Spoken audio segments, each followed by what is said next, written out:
అందరికీ నమస్కారం అండి. ఈరోజు నర్సీపట్నం మాజీ ఎమ్మెల్యే పెట్ల ఉమాశంకర్ గణేష్ ఒక వీడియో ద్వారా ఆయన మాటలు చూస్తుంటే నవ్వేస్తుంది. ఆయన అంటాడు ఆ వీడియో ద్వారా ఆయన ఏం మాట్లాడుతున్నాడో ఆయనకే అర్థం కాని పరిస్థితిలో ఉన్నది. చింతకాయలు అయ్యిన పోతాడని ఏకవచనంతో మాట్లాడతారు. సుమారు అంటాడు, శంకుస్థాపనలు అంటాడు, కొబ్బరికాయలు అంటాడు. ఏటి మాట్లాడుతున్నాడో నువ్వేమైనా చెప్పదలుచుకుంటే ప్రజలకి సుత్తు లేకుండా సూటిగా చెప్పయ్యా. అదొకటి. నువ్వు మాట్లాడే ముందు నీకు తెలిసింది మాట్లాడడం కాదు, తెలుసుకొని మాట్లాడు. నువ్వు ఇదే విధంగా మాట్లాడితే మీ పార్టీ వాళ్ళు నీకు చూపెట్టరో తెలియదు, కానీ మేమైతే మాత్రం తప్పనిసరిగా నిన్ను ఎర్రగడ్డి తీసుకెళ్లి చూపించాల్సినటువంటి అవసరం ఉంది.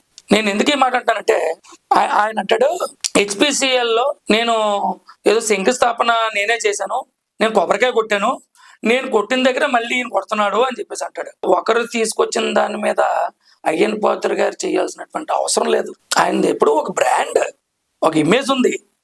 ఆయన నిత్యం కూడా నర్సీపట్నం ప్రాంతానికి ఏ విధంగా డెవలప్మెంట్ చేయాలి, ఏ విధంగా అభివృద్ధి పదంలో నడిపించాలి అనే ఆలోచన తప్పించి నీళ్ళకి మరో ఆలోచన ఉండదు. నువ్వు ఈ 5 సంవత్సరాల్లో కనీసం నర్సీపట్నం నియోజకవర్గంలో రోడ్ల మీద పడినటువంటి గుంతలో, అదేవిధంగా మీ నాయకుడు రాష్ట్రంలో ఉన్నటువంటి గుంతలో పూడ్చలేదు, కానీ నువ్వేమో హెచ్పిసిఎల్ రోడ్ గురించి మరొకటి మాట్లాడతావా?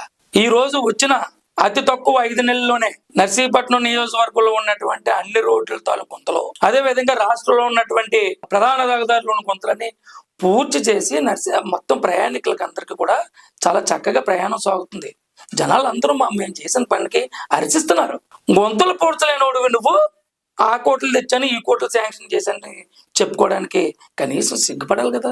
అతి తక్కువ కాలంలోనే ఈ రోజు నర్సీపట్నం నియోజకవర్గంలో 72 కోట్ల రూపాయల నిధులు తీసుకొచ్చి అటు శ్మశానాలు అవ్వచ్చు, రోడ్లు అవ్వచ్చు, వివిధ రకాలుగా నర్సీపట్నం ప్రాంతంలో పనులు పూర్తయ్యి రేపు 2-3 నెలల మొత్తం పనులు కూడా అన్ని కూడా కంప్లీట్ చేసుకునే పరిస్థితికి వచ్చింది.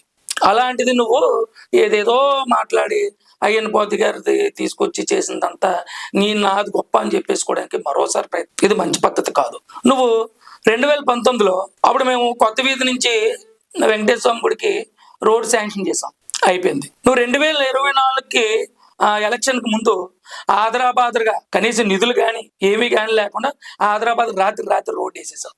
అవి గుంతలు పడిపోయాయి, బొక్కలు పడిపోయి చూసావని వెళ్ళి జనాలు ఆ గుంతలు కానీ పూడ్చకపోతే అందులో పడిపోయి ప్రమాదం జరిగి వారికి నష్టం జరిగే పరిస్థితి ఉంది. ఆదరాబాదరుగా చేస్తే ఆ విధంగానే ఉంటాయి. ఇకపోతే 2019లో ప్రతి ఇంటికి మంచినీటి పథకం ద్వారా ప్రతి ఇంటికి మంచినీటి కుళాయిలో ఉన్న ఏకైక ఉద్దేశంతో ఆ రోజు అయ్యన్న పోతురు గారు 136 కోట్లతో మంచినీటి పథకాన్ని తీసుకుని వస్తే మీ ప్రభుత్వం వచ్చిన తర్వాత దాన్ని పూర్తి చేయడం అనేసి ఆలస్యం చేసి దాన్ని 166 కోట్ల రూపాయలకు నువ్వు చేస్తున్నట్టు ఒక శంకుస్థాపన పలకని తయారు చేసి ఏం చేశారయ్యా?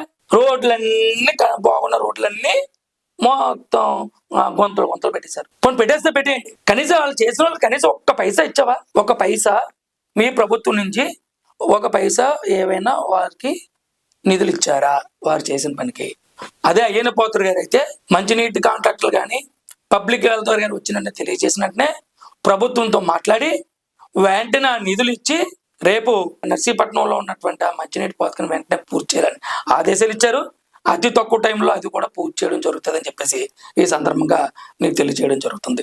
ఇంకో విషయం, వయసుతో సంబంధం లేకుండా నీ స్థాయి కాకపోయినా అయ్యన్న పాత్రుడు అని చెప్పి ఏకవచనంతో నువ్వు పదే మాట్లాడడం అనేది మంచి పద్ధతి కాదు. నువ్వు గతంలో కూడా ఎమ్మెల్యేనని చెప్పి అహంకారంతో అదే విధంగా మాట్లాడితేనే నర్సీపట్నం ప్రజలు ఈ రోజు నిన్ను నమ్ముని ఇంట్లో కూర్చోబెట్టారన్న సంగతి మర్చిపోయావా నువ్వు? మళ్ళీ అదే విధంగా మాట్లాడుతున్నావు నువ్వు మరొకసారి ఇదే విధంగా ఏకవచనంతో కానీ మాట్లాడితే, సంబంధం లేకుండా ప్రజలు మభ్య పెట్టే విధంగా కానీ ప్రవర్తిస్తే నేను తప్పనిసరిగా ఎర్రగడ్డకి తీసుకెళ్ళి చూపించాల్సినటువంటి పరిస్థితి తెచ్చుకోవద్దని చెప్పేసి ఈ సందర్భంగా తెలియజేస్తున్నాను.